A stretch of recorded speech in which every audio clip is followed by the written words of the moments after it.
नमस्कार दोस्तों, study IQ में आप सभी का स्वागत है।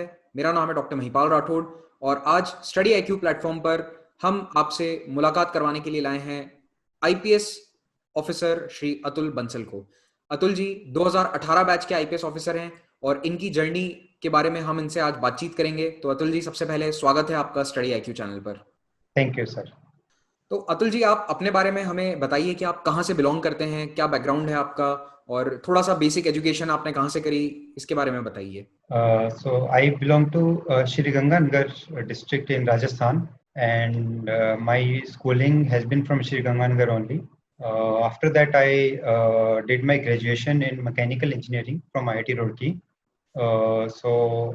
After graduating from IIT Roorkee, I took up a job in ISRO, and while doing the job, I came to know about civil services and all the opportunities in it. So then I started preparation for civil service. तो आप IITian रहे हैं। IIT जैसे prestigious college से engineering करने के पश्चात आपने डायरेक्टली सिविल सर्विसेज का रुख किया या फिर आप जॉब की तरफ गए? तो जब मैं आईआईटी रुड़की में था तो मेरा फोकस यही था कि मैं अपनी ग्रेजुएशन सब्जेक्ट के बारे में ज़्यादा से ज़्यादा जानूँ। उस वक्त इतना क्लियर नहीं था कि आगे फ्यूचर में क्या करना है। हमारे फाइनल ईयर में इसरो आई कैंपस प्लेसमेंट के लिए और उसकी प्री प्लेसमेंट टॉक मैंने अटेंड की, जिससे कि मुझे लगा कि बहुत ही अच्छी ऑर्गेनाइजेशन है और शायद मेरे को बहुत अच्छी अपॉर्चुनिटीज़ मिलेंगी। तो तब मैंने वो जॉब लिया। फॉर्चुनेटली मैं उसमें सिलेक्ट हो गया इसरो में। उस वक्त तक मेरा सिविल सर्विसेज का सच कोई प्लान नहीं था। सिविल सर्विसेज की तरफ रुख मैंने जॉब ज्वाइन करने के बाद किया। तो इसरो में आपने काम किया तो ये तो काफी एक्साइटिंग और चैलेंजिंग करियर होगा।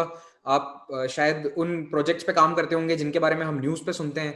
क्या आप हमें बता सकते हैं, are you at liberty to tell us कि आप किस तरह के प्रोजेक्ट्स पे काम करते थे इसरो में? जी बिल्कुल। इसरो एक बहुत ही प्रेस्टिजियस ऑर्गेनाइजेशन है और मैं मानता हूँ कि मैं काफ़ी फॉर्चुनेट रहा कि मुझे वहाँ काम करने का मौका मिला। मेरा जो काम था वहाँ वो इन ब्रीफ अगर मैं कहूँ तो क्रायोजेनिक इंजन जो कि जीएसएलवी मार्क 2 और मार्क 3 में यूज़ होता है, तो उसके कुछ कंपोनेंट्स बनाने में मैं उससे उनको बनाने में हेल्प करता था। Okay, okay. तो जिन बातों के बारे में एस्पिरेंट्स पढ़ते हैं किताबों में, आपने उनको प्रैक्टिकली देखा है, आपने उन पर काम किया है। That's so great. तो आप इसरो में काम कर रहे थे, फिर आपको ये क्यों लगा कि सिविल सर्विसेज की तरफ जाया जाए? तो जब मैं इसरो में काम कर रहा था उसी वक्त मुझे सिविल सर्विसेज के बारे में पता लगा। तो मेरे कुछ कलीग्स के थ्रू मुझे इसके बारे में पता लगा और मुझे ये लगा कि शायद सिविल सर्विसेज एक ऐसा यूनिक प्लेटफॉर्म है जहाँ पे कि आप लोगों को डायरेक्टली आप लोगों के साथ डील करते हो, उनकी प्रॉब्लम्स का सॉल्यूशन देखते हो। ये इसरो में भी एक अपॉर्चुनिटी रहती है बट काफ़ी इनडायरेक्टली रहती है, जबकि सिविल सर्विसेज में एक आपको डायरेक्ट प्लेटफॉर्म मिल जाता है और एक काफ़ी रिसोर्सेज होते हैं आपके डिस्पोजल पे, जहाँ पे कि you can bring a large scale change society के अंदर। तो और ऑल्सो मुझे ये भी लगा कि सिविल सर्विसेज एक थोड़ा फील्ड जॉब है जिसकी तरफ मेरी इंक्लिनेशन ज़्यादा थी बजाय कि एक प्योरली ऑफिस जॉब के। तो इसलिए मुझे लगा कि मुझे सिविल सर्विसेज की तरफ जाना चाहिए। तो आपने इसके बाद अपनी जॉब छोड़कर तैयारी करने का सोचा या फिर आप इसरो में जॉब के साथ साथ तैयारी करते रहे? तो मैंने जॉब के साथ ही तैयारी का सोचा था पहले, और लेकिन मैंने जब इसके सिलेबस को समझा और बुक्स वगैरह को बुक्स देखी और सीनियर्स के साथ डिस्कस किया, तो मुझे लगा कि क्योंकि जॉब भी बहुत डिमांडिंग होता है और सिविल सर्विसेज की प्रिपरेशन भी एस्पिरेंट्स जानते हैं कि ये बहुत ज़्यादा डिमांडिंग है, तो मुझे लगा मैं शायद दोनों को बैलेंस नहीं कर पाऊँगा। तो इसलिए मैंने फिर जॉब से रिज़ाइन कर दिया और मैंने फुल टाइम प्रिपरेशन पे ध्यान और ये किस समय की बात है? ये कौन सा साल था? मैंने फरवरी 2015 में जॉब छोड़ा था और मैंने तैयारी शुरू की। ओके। तो आपने आई थिंक कुछ ही महीनों की तैयारी के साथ प्रीलिम्स अटेम्प्ट किया होगा, जो आपका फर्स्ट अटेम्प्ट रहा 2015 का। मैंने प्रीलिम्स जो दिया था वो उस वक्त मैं बिल्कुल भी प्रिपेयर्ड नहीं था, और वो जैसा कि आपने कहा कि केवल कुछ ही महीने की तैयारी थी, इवन सिलेबस को एक बार भी नहीं देख पाया था मैं।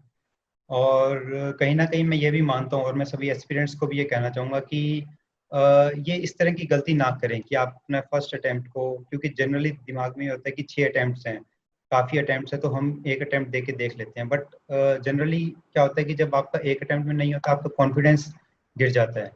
और तो इस तरह से जब आप फर्स्ट अटेम्प्ट दें, यू मेक श्योर कि आप पूरी तरह से प्रिपेयर्ड हैं। Okay, okay. तो आपने अपने पहले अटेम्प्ट की जो ये गलती थी एक तरह से कि आपने पूरी प्रिपरेशन नहीं करी, इसको आपने कैसे सुधारा सेकंड अटेम्प्ट में? आपने कुछ खास तैयारी करी या फिर कोई क्लासेस ज्वाइन करी या सेल्फ प्रिपेयर करते थे? कैसे आपने अपनी तैयारी स्टार्ट करी सेकंड अटेम्प्ट के लिए? सेकेंड अटेम्प्ट के लिए मैंने ये स्ट्रेटजी रखी कि जो पहले मैं एक बार सारा बेसिक बुक्स को कवर करूँगा, ऑप्शनल को कवर करूँगा, और उसके बाद प्रीलिम्स स्पेसिफिक जो पार्ट है वो प्रीलिम्स से 3 महीने पहले के लिए मैंने छोड़ दिया। तो पहले मैंने एक बार सारे सिलेबस के थ्रू गो थ्रू किया और देन प्रीलिम्स से 3 महीना पहले, तो प्रीलिम्स उस वक्त अगस्त में था, सो अराउंड मई ऑनवर्ड्स, मिड अप्रैल या मई से मैंने प्रीलिम्स स्पेसिफिक तैयारी शुरू की और उसके बाद फिर मेंस पे कंसंट्रेट किया। जहाँ तक क्लासेस का सवाल है तो मैंने कुछ टॉपिक्स मैंने सेल्फ स्टडी से प्रिपेयर किए और कुछ टॉपिक्स के लिए मैंने क्लासेस ज्वाइन की। ओके, मतलब आप जहां आपको जरूरत लगती थी वहां पर आपने हेल्प ली और बाकी आपने सेल्फ स्टडी से अपना तैयारी को अंजाम दिया है। ओके, तो जी 2016 का प्रीलिम्स जहां तक मुझे याद है कि करंट अफेयर्स बेस्ड काफी था, तो आपका वो प्रीलिम्स कैसा रहा?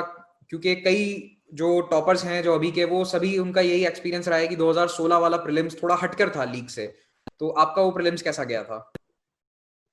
2016 का प्रीलिम्स डेफिनेटली थोड़ा अलग था बाकी सभी से, क्योंकि उसमें करंट अफेयर्स की बहुत ज़्यादा वेटेज थी, जनरली उतनी नहीं होती है। मैं उस वक्त तक न्यूज़पेपर पढ़ रहा था ऑलमोस्ट फॉर 1.5 मंथ्स, तो करंट अफेयर्स मेरा स्ट्रॉन्ग था और इस वजह से मेरा वो प्रीलिम्स निकल गया था। ओके।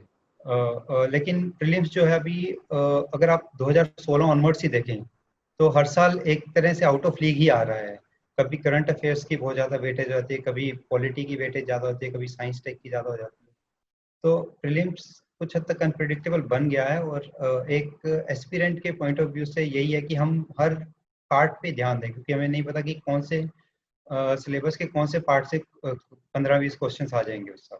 जी, पहले की तरह नहीं कर सकते कि आप मान के चलें कि पॉलिटी से 20 क्वेश्चन आएंगे तो पॉलिटी स्ट्रॉन्ग कर लो। अब आपको हर पोर्शन तैयार करना पड़ेगा अच्छे से। जी डेफिनेटली, अभी बहुत अनप्रिडिक्टेबल हो गया है क्योंकि यूपीएससी प्रीलिम्स। फिर आपने अपना सेकंड अटेम्प्ट का जो मेंस है 2016 का मेंस, उसका एक्सपीरियंस क्या रहा आपका? क्या रिजल्ट रहा उस मेंस का? 2016 के जो मेंस का एग्ज़ाम है, उसका जो उसमें मेरे नहीं मैं क्लियर कर पाया था, तो उसमें मेरे मेनली ऑप्शनल में थोड़े कम मार्क्स थे, 255 मार्क्स थे, एंड ऑल्सो जनरल स्टडीज़ में भी मुझे लगा कि शायद थोड़ा थोड़ा इम्प्रूव करने की ज़रूरत है। मेनली मेरी जो सेल्फ एनालिसिस थी कि मैंने कहीं ना कहीं आंसर राइटिंग प्रैक्टिस पे उतना ध्यान नहीं दिया, तो हर एग्ज़ाम में मुझे जो कंटेंट था बट उसके बावजूद भी मैं वो स्कोर नहीं ला पाया, तो आंसर राइटिंग में कहीं कमी रही थी। ओके, तो आप 2 अटेम्प्ट देने के बाद कभी आपको ये फीलिंग नहीं आई कि मैं फिर से जॉब करना स्टार्ट कर दूं? क्योंकि आप ऑलरेडी एक इसरो जैसे प्रेस्टिजियस ऑर्गेनाइजेशन में जॉब छोड़कर आए थे, तो कहीं ना कहीं बैक ऑफ द माइंड आपके ये बात नहीं रहती थी कि जॉब फिर से स्टार्ट करनी चाहिए? इस तरह की फीलिंग आते थे थॉट्स दिमाग में, और मेरा मेरा ये मानना बड़ा स्वाभाविक है, ये ह्यूमन नेचर है कि एक वो अनसर्टेनिटी जब होती है दिमाग में, तो किंतु मतलब मैं यही कहूँगा कि जो भी एस्पिरेंट्स मुझे सुन रहे हैं कि इस तरह की थॉट्स नहीं आने चाहिए आपके दिमाग में, और अ, आप जब तैयारी शुरू करें और ख़ास करके वो लोग जो कि जॉब छोड़ के आ रहे हैं, तो आप अपने दिमाग में पूरा श्योर हों कि, क्योंकि आपको पता है कि एक अनसर्टेन एग्ज़ाम है, तो वो सब क्राइटेरिया ध्यान में रखते हुए आप बिल्कुल श्योर होके ही आएँ, ताकि कि it is going to be long drawn out journey, तो उस बीच में आपके वो डगमगाने नहीं चाहिए। जी, तो आप बिल्कुल श्योर थे कि आपको ये एग्जाम क्रैक करना ही है, no thoughts about going back to the job? जहाँ तक वापस से जॉब में जाने का सवाल है, मैं बिल्कुल श्योर था कि मुझे दोबारा जॉब में नहीं जाना, क्योंकि मुझे हमेशा से पता था कि एक बार जॉब ले लिया तो ये प्रिपरेशन छूट जाएगी। जॉब के साथ कर पाना कहीं न कहीं मुश्किल था, एटलीस्ट मेरे लिए काफ़ी मुश्किल था।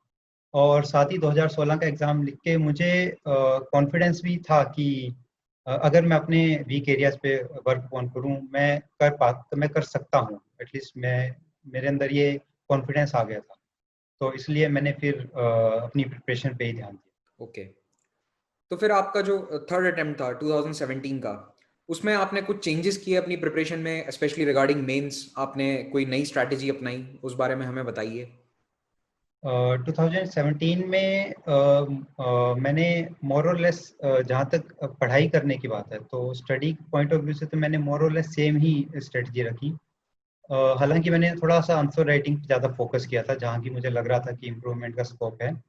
और ऑल्सो मैंने थोड़ा सा ऑप्शनल पे ज़्यादा फोकस दिया था, क्योंकि मेरे 2016 के टाइम में ऑप्शनल में 255 मार्क्स थे। तो मुझे था कि इम्प्रूव करना है, अराउंड 280 290 मार्क्स के बिना रैंक लाना मुश्किल होता है। तो मैंने उस चीज़ पे वर्क ऑन किया था, एंड और कहीं न कहीं ये रिजल्ट में आया भी था कि उस साल मेरे 281 मार्क्स आए थे, तो it's somewhat an improvement. Okay, okay. फिर आप 2017 में आपका रिजल्ट क्या रहा मेंस का? क्या आप इंटरव्यू तक पहुंच पाए? 2017 में एक्चुअली मेंस लिखने के बाद मैं बहुत कॉन्फिडेंट था कि मतलब इंटरव्यू कॉल आ ही जाएगा। लेकिन अनफॉर्चुनेटली नहीं आया। तो और जब मार्क्स आए, तो मोर और लेस ऑप्शनल में या जीएस 1 में 2 में मार्क्स वर नॉट बैड। थोड़ा सा मुझे जो लगा उस साल फोकस एथिक्स में थोड़े कम थे, जीएस 3 एंड एथिक्स, इन दो में। दैट पर्टिकुलर एक पर्टिकुलर डे में ही होते हैं ये जीएस 3 एंड 4। मॉर्निंग में जीएस 3 होता है, इवनिंग जी। सेकेंड हाफ में जीएस 4 होता है। So probably that day was not good for me, or I don't know what, but उन दोनों पेपर्स में थोड़ा कम रहा था मेरा स्कोर, और मेनली उसी की वजह से मेरा मेंस नहीं हो पाया। तो अगेन अब ये आपका थर्ड अटेम्प्ट था, उसके बाद आपने फिर से नए सिरे से तैयारी शुरू करी। और कई एस्पिरेंट्स यहाँ पर मैंने देखा है कि मेंस के बाद समय भी बहुत खराब करते हैं, क्योंकि उन्हें लगता है कि हम इंटरव्यू हमारा हो जाएगा, इंटरव्यू के लिए प्रिपेयर करते हैं, they don't prepare for prelims. तो यहाँ पर आपका एक्सपीरियंस क्या रहा था? क्या आप अगली साइकिल के लिए तैयारी आपने शुरू कर दी थी, या फिर आप भी कॉन्फिडेंस में थे कि नहीं, मैं इंटरव्यू की तैयारी ही करूंगा?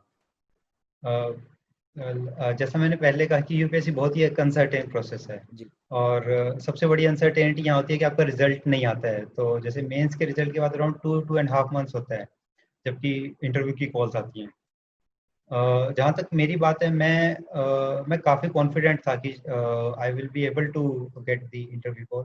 तो इसलिए मैंने इंटरव्यू की ही तैयारी की थी, मैंने प्रीलिम्स की नहीं की थी।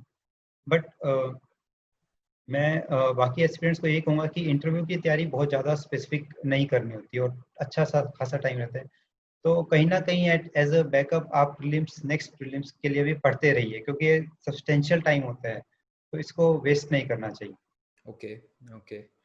तो अब आपका जो फोर्थ अटेम्प्ट था 2018 में, तो इसमें अगेन क्या आपने अपनी स्ट्रैटेजी में कुछ बदलाव किए regarding mains? Anything new that you tried, और जो आपको लगा कि ये सफल प्रयास या सफल प्रयोग आपका रहा? इस फोर्थ अटेम्प्ट में एक्चुअली मैंने काफ़ी चेंजेस किए थे, और मुझे लगता है मोर और लेस उन्हीं चेंजेस का नतीजा है कि मैं निकाल पाया ये एग्ज़ाम। तो सबसे पहला चेंज जो मैंने किया कि मैंने सभी सब्जेक्ट्स के कंसोलिडेटेड नोट्स बनाए शॉर्ट पॉइंट्स में। चाहे वो सोसाइटी पोर्शन है जीएस 1 का, चाहे वो जीएस ज्योग्राफी पोर्शन है फ्रॉम जीएस 1 प्लस जीएस 3 के कुछ टॉपिक्स, चाहे वो हिस्ट्री है। क्योंकि इस अटेम्प्ट तक मैं ऑलरेडी काफ़ी कुछ पढ़ चुका था, तो मैंने अब उन सबको एक सिंगल प्लेस पे उनके नोट्स बनाए। सेकंड, मैंने रिवीजन पे काफ़ी ज़्यादा ध्यान दिया। तो रेदर फोर्थ अटेम्प्ट में मैंने एक भी नई किताब नहीं पढ़ी, जो मैंने अभी तक ऑलरेडी पढ़ा था उसी को ही बस रिवाइज किया। और तीसरा, मैंने जो चेंजेस किए आंसर राइटिंग के अंदर, इसके पहले मेरा फोकस टेस्ट सीरीज ज्वाइन करने पे रहता था, जो कि अपने आप में ज़रूरी है। किंतु इस बार मैंने फोकस किया कि डेली मैं 3 या 4 क्वेश्चंस के आंसर्स लिखूं, खुद से एनालिसिस करूं, और without worrying about the time. एक बार जब क्वालिटी आंसर्स आने लग गए आफ्टर अ मंथ और 1-2 मंथ्स प्रैक्टिस, उसके बाद ही मैंने टाइम लिमिट पे फोकस किया। तो स्टेप बाय स्टेप पहले quality of the answer improve करो, उसके बाद टाइम, विद इन टाइम उस क्वालिटी को मेंटेन करो। तो इन 3-4 चीज़ों की वजह से मुझे लग रहा है कि मेरा इम्प्रूव हो पाया जो आंसर राइटिंग था और कंटेंट जो था। और शायद इसी का नतीजा है कि मैं ये सक्सेसफुल हो पाया इस टाइम। क्या आप अपना स्कोर बता सकते हैं हमें कि मेंस का आपका स्कोर क्या रहा था 2018 में total GS plus optional subject मिलाकर? मेरा final score GS plus optional plus interview सब मिला के 1015 मार्क्स रहा था। ओके, तो आपका इंटरव्यू प्रोसेस कैसा गया? How was the interview? आपने उसके लिए कोई स्पेशल तैयारी करी या कुछ यूनिक एक्सपीरियंस आपका इंटरव्यू में? इंटरव्यू जैसे इंटरव्यू मेनली दो एरियाज से होता है। एक तो आपका डेफ जो आप देते हो, detailed application form, and secondly from the current affairs. So for the current affairs मैं दो न्यूज़पेपर पढ़ रहा था, एक द हिंदू और दूसरा द बिजनेस स्टैंडर्ड। तो इनसे मुझे लगा कि मेरा करंट अफेयर्स अच्छा स्ट्रॉन्ग था, और जो भी इश्यूज आते थे उनमें मैं उनके अपने अपने वर्ड्स में नोट्स बना लेता था। साथ में मैंने RSTV की जो डिबेट्स होती है, बिग पिक्चर डिबेट्स, तो उन पे भी फोकस किया था करंट अफेयर्स के लिए। जो दूसरा पार्ट होता है डेफ, वो मेरे हिसाब से ज़्यादा इंपॉर्टेंट है, क्योंकि अगर करंट अफेयर्स में आप अगर अच्छे से नहीं भी बोल पाए, इट्स ओके, क्योंकि वो चीज़ मेंस में कहीं ना कहीं टेस्ट हो चुकी है। लेकिन जो आपका डिटेल्ड एप्लीकेशन फॉर्म है, that is personal to you, तो वो आपको आना चाहिए।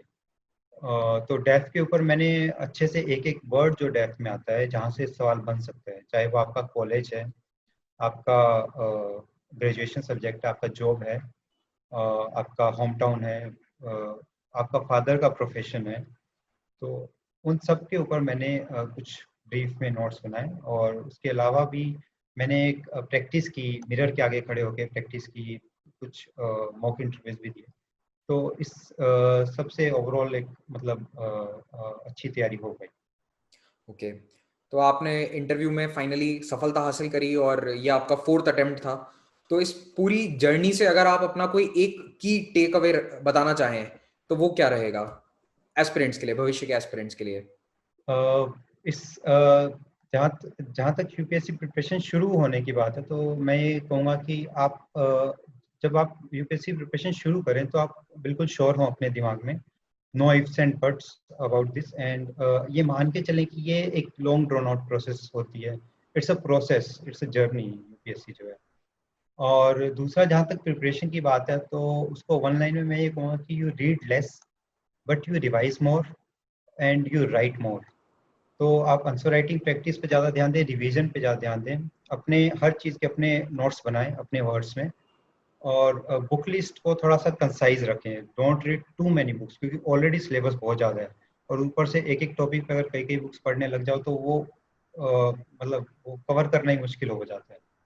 और आपने जैसा बताया कि कंसाइज नोट्स आपने बनाए थे अपने 4th अटेम्प्ट के समय, तो मेरे ख्याल से ये भी एक सीख है कई एस्पिरेंट्स के लिए जो 3rd या 4th अटेम्प्ट में है अपने। तो आप इस मेहनत से मत घबराएं कि आपको नोट्स फिर से बनाने हैं। ये मत सोचिए कि हम केवल फर्स्ट अटेम्प्ट में नोट्स बनाते थे। आप फिर से नोट्स बनाइए, फिर से वो मेहनत पूरी कीजिए, आप जरूर सफलता हासिल करेंगे। तो अतुल जी, आपने आईपीएस हासिल किया, आपको आईपीएस अलॉट हुआ है, तो आपकी जर्नी आईपीएस की ट्रेनिंग की कैसी रही? अभी तक आप सरदार वल्लभ भाई पटेल की ट्रेनिंग एकेडमी की ट्रेनिंग खत्म कर चुके हैं, तो कैसा रहा आपका ट्रेनिंग का सफर? ट्रेनिंग के बारे में बताने से पहले मैं ये कहना चाहूँगा कि जो एक पुलिस ऑफिसर की लाइफ होती है, पुलिस ऑफिसर का जॉब होता है, वो एक बहुत ही डिमांडिंग जॉब होता है। बहुत, you have long working hours, ये फिजिकली भी टायरिंग होता है। You have to deal with riotous elements, anti social elements. तो ये जो ट्रेनिंग प्रोग्राम है, ये भी उसी तरह से ही डिज़ाइन किया गया है कि आप वो अपने जॉब की डिमांड्स को मीट कर पाएँ। तो हमारा जो होता है, काफ़ी हेक्टिक शेड्यूल रहता है नेशनल पुलिस एकेडमी में। तो we fall in at 5:15 AM in the morning. उसके बाद हमारा एक फिजिकल ट्रेनिंग होता है, फिर उसके बाद एक कमांडो ट्रेनिंग होता है। तो जो ट्रेनिंग है वो एक तरह से दो भाग में होती है। एक तो इंडोर सब्जेक्ट्स, जहाँ पे आपको इन्वेस्टिगेशन, लॉस, आईपीसी, सीआरपीसी के बारे में बताया जाता है। एक आउटडोर पार्ट जिसके अंदर आपकी कमांडो ट्रेनिंग होती है, फायरिंग प्रैक्टिस होती है, horse riding, physical training, all those things. तो इस ये सब मतलब मॉर्निंग 5:15 से अराउंड इवनिंग 6-6:30 तक चलते हैं। And overall this training is a very wonderful. I think जो सब चीज़ें आप आईपीएस में सीखते हो, जितना एक्सपोजर आपको आईपीएस में मिलता है, उतना शायद ही किसी और सर्विस में मिलता होगा। तो और कुछ कुछ एक्सपीरियंस के अंदर एक नेगेटिव परसेप्शन भी बन जाता है कि क्योंकि ये थोड़ा फिजिकली टायरिंग होता है तो पता नहीं हम कर पाएंगे नहीं कर पाएंगे। ऐसा बिल्कुल नहीं है। एंड ये जो ट्रेनिंग है, this is going to bring out that officer within you. All the best to all the candidates. और मेरे ख्याल से ये भी यहाँ पर लेसन होगा कि कई लोग सोचते हैं कि ट्रेनिंग में इतनी पढ़ाई नहीं करनी पड़ती होगी, बट जैसा कि आप बता रहे हैं कि फिजिकल एक्सरसाइजेस के साथ साथ पढ़ाई भी काफी रहती है, तो आप पढ़ाई से जी मत चुराइए, आपको आगे भी पढ़ते रहना पड़ेगा। ऐसा नहीं है कि केवल यूपीएससी की तैयारी के समय आपको पढ़ना है। तो अतुल जी आपने, जी बिल्कुल। इसमें जी जी आप बताइए। जो आप कह रहे थे, तो to add on to it, we have around 15 subjects होते हैं हमारे इंडोर्स में। ओके। तो उन 15 सब्जेक्ट्स का पीरियोडिकल एग्जामिनेशन होता है, फाइनल एग्जामिनेशन होता है। And even the passing criteria is very difficult, 50% minimum आपको लाने होते हैं। तो मतलब ये आपने बिल्कुल सही कहा कि पढ़ाई से जी मत चुराइए, क्योंकि ट्रेनिंग में भी ये बहुत पढ़ना पड़ेगा। Okay okay. तो ट्रेनिंग में फिजिकल प्लस इंटेलेक्चुअल दोनों चीज़ों की आपकी एक्सरसाइज होगी, और आईपीएस आपने चूज किया है उसके लिए आप मेरी तरफ से बधाई के पात्र हैं। मैं पूरी उम्मीद करता हूं कि आप अपनी ट्रेनिंग में जितना हो सके उतना बेस्ट करेंगे और देश का नाम रोशन करेंगे आप आगे। अतुल जी अभी अपने ट्रेनिंग के दूसरे फेज में हैं, तो जल्द ही ये फील्ड में ज्वाइन करेंगे, और हम उम्मीद करते हैं कि हम इनके बारे में और भी ज़्यादा पढ़ेंगे और फ्यूचर में इन्हें फिर से बुलाएंगे इंटरव्यू के लिए हमारे प्लेटफॉर्म पर।